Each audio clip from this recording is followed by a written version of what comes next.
आज हम एक बहुत ही अहम स्वास्थ्य अपडेट पर कह सकते हैं थोड़ी गहराई से बात कर रहे हैं। ये एक ऐसी चीज से जुड़ा है जो कई घरों में इस्तेमाल होती है, खासकर जब डिहाइड्रेशन हो जाता है। ORS। हाँ बिल्कुल। पर क्या आपको पता है कि हाल तक बाजार में ORS नाम से बिकने वाले बहुत सारे कई सारे उत्पाद असल में वो WHO यानी विश्व स्वास्थ्य संगठन वाले मानक ORS थे ही नहीं। हाँ बिल्कुल, ये बात बहुत चौंकाने वाली है। हमारे पास एक लेख है जो बता रहा है कि कैसे FSSAI भारतीय खाद्य सुरक्षा और मानक प्राधिकरण उसने अब जाकर इस भ्रामक लेबलिंग पर रोक लगाई है। और मजे की बात यह है कि ये सब एक डॉक्टर के सालों के संघर्ष के बाद हुआ है। तो चलिए इस पूरे मामले को थोड़ा समझते हैं। बिल्कुल, और ये समझना इसलिए जरूरी है क्योंकि ये सिर्फ कोई लेबल का मामला नहीं है। ये तो सीधे सीधे लोगों की सेहत, खासकर बच्चों की सेहत से जुड़ा हुआ सवाल है। भाई असली ORS क्या है और ये क्यों इतना मायने रखता है, ये जानना तो बहुत ही जरूरी है।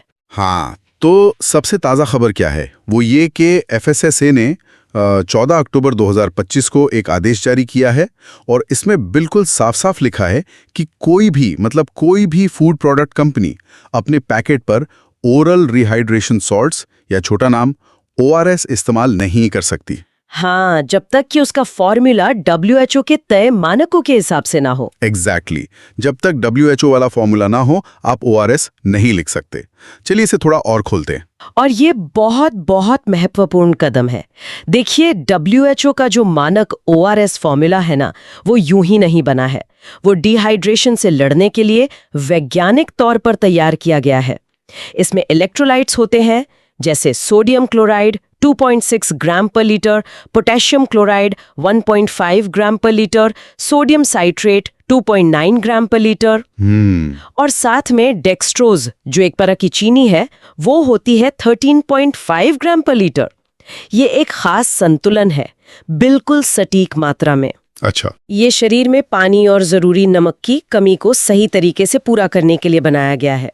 लेकिन हो क्या रहा था, बाजार में जो तथाकथित ORS पे बिक रहे थे, उनमें से कई में चीनी की मात्रा आप सोचिए लगभग 120 ग्राम प्रति लीटर तक थी।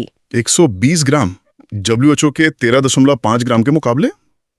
हाँ, करीब करीब 110 ग्राम ज्यादा चीनी। और सिर्फ चीनी ही नहीं, उनमें जो इलेक्ट्रोलाइट्स थे उनका संतुलन भी WHO के नुस्खे से बिल्कुल अलग था। तो ये तो सीधे सीधे लोगों को गुमराह करना हुआ ना। बिल्कुल, असली दवा की जगह एक तरह से मीठा शरबत बेचा जा रहा था ORS के नाम पर। और यहाँ कहानी और भी दिलचस्प हो जाती है। इस बदलाव के पीछे, जैसा हमने कहा, एक लंबी लड़ाई है। हैदराबाद की एक बाल रोग विशेषज्ञ हैं डॉक्टर शिवरंजनी संतोष। उन्होंने करीब 8 साल तक इन भ्रामक उत्पादों के खिलाफ आवाज उठाई। 8 साल? ये तो बहुत लंबा समय है।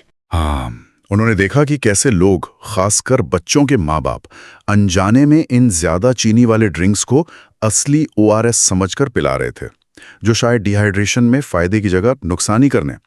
फिर उन्होंने 2022 में तेलंगाना हाई कोर्ट में एक जनहित याचिका PIL भी दायर की। अच्छा, PIL तक बात पहुंच गई थी। जी, डॉक्टर संतोष ने खुद इसे एक युद्ध जैसा बताया। 8 साल की लड़ाई जिसमें उन्हें काफी, कह सकते हैं, उदासीनता झेलनी पड़ी। लेकिन उन्होंने ये भी कहा कि ये जीत सिर्फ उनकी नहीं बल्कि जनता की शक्ति की है, साथ ही डॉक्टरों, वकीलों, माताओं और उन सब लोगों की जिन्होंने उनका साथ दिया। बिल्कुल, और अगर इसे बड़े पैमाने पर देखें तो ये मामला दिखाता है कि रेगुलेटरी संस्थाओं का एक्शन लेना कितना जरूरी है।